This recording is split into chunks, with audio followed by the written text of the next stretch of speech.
Happy new year. কথায় আছে শেষ ভালো যার সব ভালো তার। 2025 সালকে বিদায় দিয়ে 2026 সালে পা রাখা। বছরের শেষ দিনটা আমি আর আমার হাজবেন্ড কিভাবে কাটিয়েছি এন্ড কোথায় গিয়ে খাওয়া দাওয়া করলাম সবকিছু নিয়ে থাকছে আজকের ব্লগ। দ্য ক্যাফে রিওর একটা বাজে এক্সপিরিয়েন্সও কিন্তু এই ভিডিওতে আপনাদের সাথে শেয়ার করব।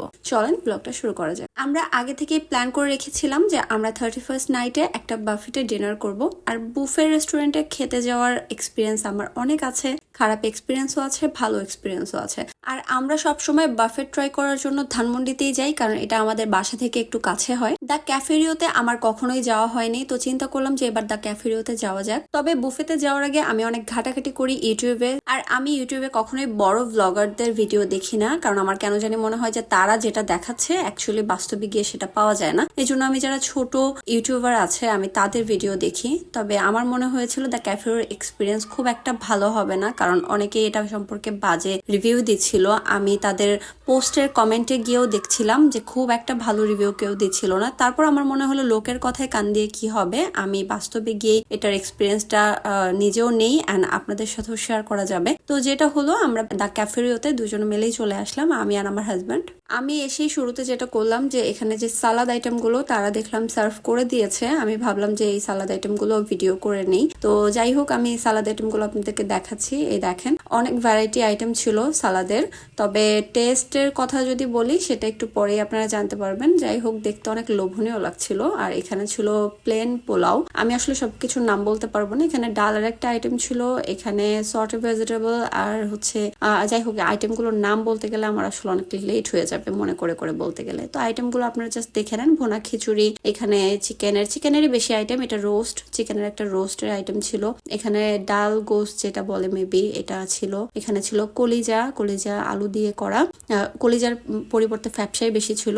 তো এই তো চিকেনের এটা ছিল একটা ফিশের আইটেম। আর এখানে তো পাস্তা আছেই।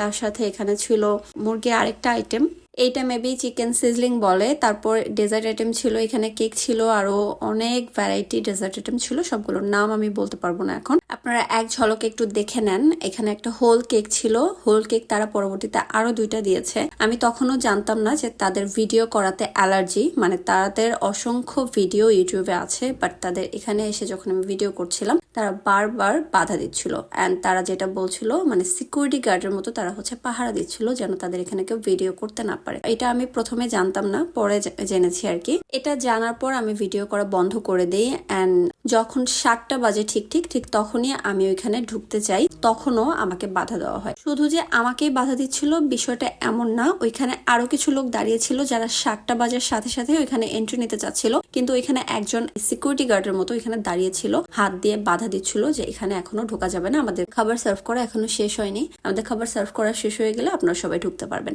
ব্যাপারটা ছিল এরকম। যদি এমনই হয় যে তারা এতটাই স্ট্রিক্ট, তাহলে 7টা বাজার পরেও কেন ঢুকতে দিচ্ছে না? এটা তো রুলস এর মধ্যে পড়ে না, কারণ 7টা থেকে 10টা পর্যন্ত বাফেটের নিয়ম। তারপর আমরা কি করব, সব খাবার দাবার নিয়ে আসি। পরবর্তীতে যতটুকু পেরেছি খাবার এনেছি। প্রথম ধাপেই যা আনার এনেছি, এরপরে যা হয়েছে সেটা আসলে ইতিহাস। কারণ এমন এক্সপিরিয়েন্স আমার লাইফে যতগুলো আমি বাফেট খেয়েছি, এতটা জঘন্য এক্সপিরিয়েন্স কোথাও ছিল না। তাদের যেই কয়টা খাবার ট্রাই করেছি, আমি বলবো অর্ধেক খাবারগুলো টেস্টি ছিল আর বাকি অর্ধেকগুলো টেস্টি ছিল না। যেমন এই কাচ্চির কথা যদি বলি, কাচ্চিতে তারা এত পরিমাণ স্ট্রং মশলা ইউজ করেছে যে কাচ্চি আপনি মুখেই দিতে পারবেন না। আপনার ঝাঁঝালোতে মানে মুখ একদম নষ্ট হয়ে যাবে, ওই কাচ্চি আপনি খেতেই পারবেন না। আমার মনে হচ্ছিল যে কয়েকদিনের বাসি কাচ্চিটা খাচ্ছি, এরকম একটা ফিল হচ্ছিল। অনেকে এখন বলবেন যে বাফেটে গিয়ে সব খাবার ভালো হবে, এটা আশা করা ভুল। হ্যাঁ, এটা আমিও জানি। তবে বাফেটে গিয়ে মেইন যে আইটেমগুলো সেগুলোতে কিন্তু মানুষ ফোকাস করে বেশি। তবে সেই আইটেমগুলোতেই তাদের ছিল সবচাইতে বড় গাফিলতি। দ্য ক্যাফেরিওতে সবসময় আমি দেখি মিটবল পাওয়া যায়, সেদিন মিটবলটাও ছিল না। অ্যান্ড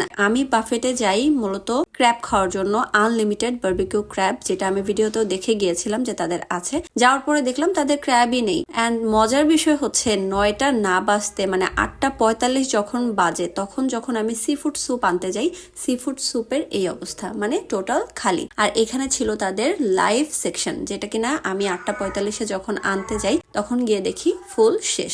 এমন একটা বাফেটে কে যাবে টাকা দিয়ে খাওয়া দাওয়া করতে? ভাই আমাকেই বলেন, যে বাফেটে যায় মানুষ 7টা থেকে 10টা পর্যন্ত খাওয়া দাওয়া করতে। কিন্তু এখানে যাওয়ার পর যখন আপনি দেখবেন যে 9টা বাজার আগেই ম্যাক্সিমাম যে খাবারগুলো সবচেয়ে বেশি মানুষ খাবে, যে খাবারগুলো সবচেয়ে মানুষ বেশি পছন্দ করে, সেই খাবারগুলো তাদের শেষ। এত বাজে এক্সপিরিয়েন্স আমার কখনোই হয়নি। আমি বলবো টাকা নষ্ট করে দ্য ক্যাফেরিওতে যারা যেতে চাচ্ছেন তারা প্লিজ যায়েন না, আপনাদের টোটাল টাকাটাই লস হবে। আর তাদের স্টাফদের বিহেভিয়ার যদি হয় আমি 10-এ দিব 2, কারণ 2 পাওয়ারও যোগ্য না, তাদের স্টাফদের বিহেভিয়ার এত বাজে। সত্যি বলতে খাবার দাবার নিয়ে আমার কোনো মাথা ব্যথা নেই। আমি আর আমার হাজবেন্ড কিন্তু অনেক এনজয় করেছি, আমরা অনেক ফান করেছি।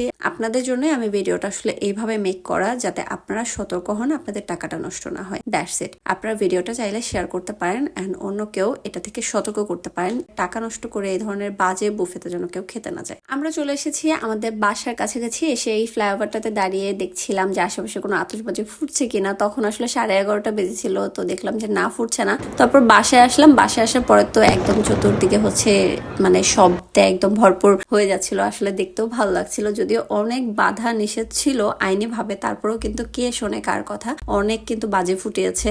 আসেন আপনাদেরকে কিছু শব্দ শোনাই।